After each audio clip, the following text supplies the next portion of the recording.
And joined alongside Enoch Mwamba, as well as Matt Dunigan, and last but not least, Milt Stegall. And all the talk coming into this game, the opener for Week 9 was about those Bombers and how they were going to get back on track with that 2-6 record. Well, shove that aside, because here are the BC Lions, and we're thinking, okay, coming off their bye, seeing that 5-game win streak come to an end, they're going to come out on fire. It was the opposite, and now the CFL's leading passer out of this game, and we're not sure how long Vernon Adams Jr. will now be on the shelf, Matt. No, but he really struggled in continuation from what we saw 2 weeks ago in a loss to Calgary. And Vernon Adams really struggled, but kudos to Jordan Younger and his group for getting it done, flying around and making his night miserable. We see him there as it's late in the ball game, and he goes down and he goes to the tent for about 10 minutes and comes out with an ice pack on his leg. So, yeah, really rough night for VA. His struggles continue.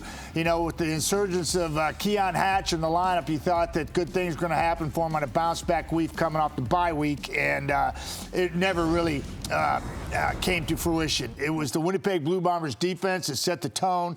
They made him uncomfortable all night. They shut down Willie. They shut down the passing attack. And when's the last time you heard a quarterback throwing for 74 yards in almost 4 quarters of play of football?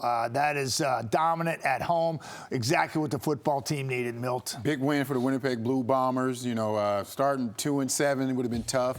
3-6 is great, but the big story in this game was the play, or the lack of play, by Vernon Adams. And as you mentioned, Matt, this is 2 games in a row, and don't want to start any conspiracies or anything like that, but our insider, Dave Naylor, reached out to me and said, does this have something to do, is this the Nathan Rourke effect? A few weeks ago, Nathan Rourke was at a BC Lion game, and he mentioned how that if things didn't work out in the NFL, he wanted to return to the CFL, and he wanted to return to the BC Lions. Wow. And we all know Vernon heard that, and the strongest muscle in your body is not a muscle, is your brain.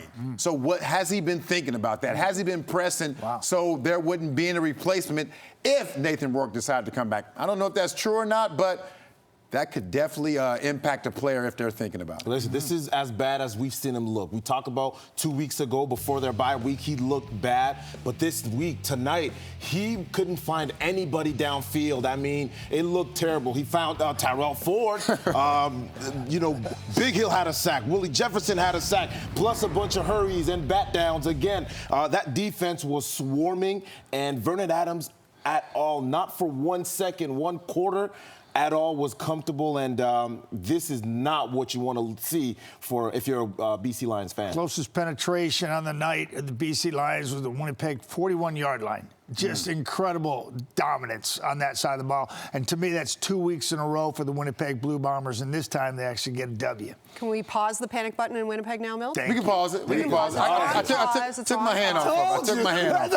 I thought you already hit it. I hit it. Yeah, okay. That defense now shutting out the Lions. The Lions haven't been shut out since October of 2021. The opponent that night, you guessed it, the Winnipeg Blue Bombers.